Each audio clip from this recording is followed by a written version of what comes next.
नमस्कार शासन या यूट्यूब चॅनलवर आपलं सर्वांचं खूप खूप स्वागत आहे. तर आताच्या घडीची सर्वात मोठी ब्रेकिंग न्यूज म्हणजे राज्य सरकारी कर्मचाऱ्यांना जुलैचा महागाई भत्ता 3% जानेवारीमध्ये. त्या संदर्भात एपिसोडच्या माध्यमातून संपूर्ण अपडेट सविस्तरपणे पाहण्याला सुरू करूया.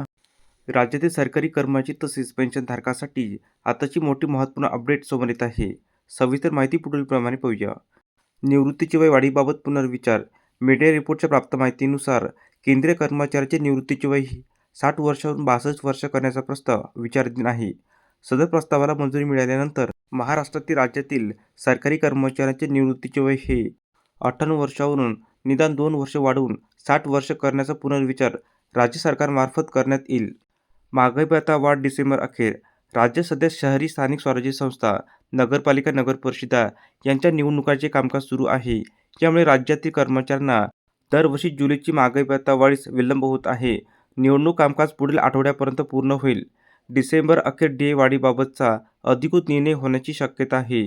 नवीन वेतन आयोग. केंद्रीय कर्मचाऱ्यांना दिनांक 1/1/26 पासून नवीन वेतन आयोगाचा फायदा मिळणार आहे. त्या धर्तीवर राज्य सरकारी कर्मचाऱ्यांना देखील नवीन आयोगाचा लाभ मिळणार आहे.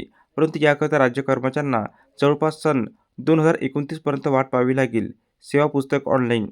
सध्या राज्यातील अधिकारी आणि कर्मचाऱ्यांचे सेवा पुस्तक ऑनलाईन करण्याचे काम पहिल्या टप्प्यात सुरू झाले आहे. पुढील 5 वर्षांपर्यंत सर्व राज्य कर्मचाऱ्यांचे सेवा पुस्तक हे ऑनलाईन केले जाणार आहे.